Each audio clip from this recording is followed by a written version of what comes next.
anak-anak, bagaimana kabar kalian hari ini? Semoga selalu sehat dan tetap semangat belajar meskipun dari rumah. Kembali lagi bersama Miss Gaby di kelas Bahasa Indonesia. Pada kesempatan kali ini kita akan belajar tema 6 subtema 4, yaitu penghematan energi. Sebelum mulai belajar, jangan lupa untuk berdoa dulu ya.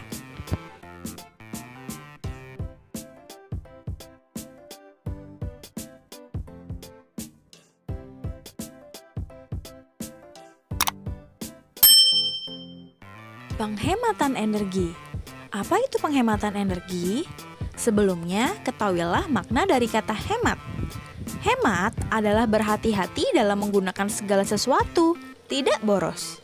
Boros adalah berlebih-lebihan dalam memakai sesuatu. Energi adalah segala tenaga atau daya yang dapat digunakan untuk melakukan berbagai proses kegiatan. Jadi, penghematan energi maksudnya adalah berhati-hati dan tidak boros dalam menggunakan energi. Pada pembelajaran sebelumnya, kita sudah mengetahui bahwa ketersediaan energi minyak semakin berkurang. Oleh karena itu, penggunaan energi alternatif sangat diperlukan. Selain menggunakan energi alternatif, kita juga harus ikut serta menghemat penggunaan energi. Berikut adalah beberapa cara untuk menghemat energi. Menghemat penggunaan listrik. Yang pertama, membuka semua jendela agar sinar matahari dapat masuk ke dalam rumah, sehingga rumah menjadi terang tanpa harus menyalakan lampu. Yang kedua, menanam pepohonan di halaman rumah. Pepohonan membuat teduh lingkungan di sekitarnya, sehingga rumah tidak lagi memerlukan penyejuk udara, baik AC ataupun kipas angin. Menghemat bahan bakar minyak. Yang pertama, kita harus mengurangi penggunaan kendaraan bermotor dengan cara bersepeda atau berjalan kaki menuju tempat yang berjarak dekat. Yang kedua, menggunakan transportasi umum menuju tempat yang jaraknya jauh. Menghemat air. Yang pertama, kita dapat melakukannya dengan mematikan keran air saat tidak digunakan. Yang kedua, menggunakan kembali air yang sudah dipakai, seperti memakai air bekas cucian beras untuk menyiram tanaman.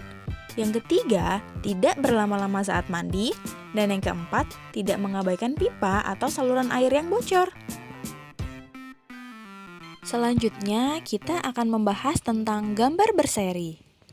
Sebuah informasi dapat terkandung dalam gambar. Gambar berseri adalah gambar yang berisi urutan peristiwa yang membentuk sebuah cerita. Memperoleh informasi dari gambar berseri dilakukan dengan mengamati setiap peristiwa dengan cermat. Hal-hal yang perlu diamati dari gambar seperti tokoh, kegiatan, serta latar belakang waktu dan tempat. Berikut adalah beberapa contoh dari gambar seri. Perhatikan gambar-gambar ini dengan baik untuk mengetahui informasi yang ada dalam gambar. Selain itu, informasi dapat ditemukan dengan menjawab pertanyaan dari kata tanya apa, di mana, siapa, kapan, mengapa, dan bagaimana sesuai dengan gambar. Berikut adalah langkah-langkah dalam membuat cerita berdasarkan gambar. Yang pertama, kita harus menentukan tema dan judul yang sesuai dengan gambar. Setelah itu, kita harus mengurutkan gambar apabila gambar belum urut. Yang ketiga, membuat kalimat yang menjelaskan isi gambar. Dan yang keempat, menyusun kalimat dengan baik sehingga menjadi sebuah cerita. Semoga kalian cukup mengerti dengan penjelasan yang Miss Gaby berikan. Sekarang, bukalah buku pena kalian halaman 190 sampai 191. Amatilah gambar-gambar yang ada di buku. Ada 3 gambar di buku kalian. Temukanlah informasi dari gambar tersebut, kemudian buatlah cerita berdasarkan informasi yang kalian dapat.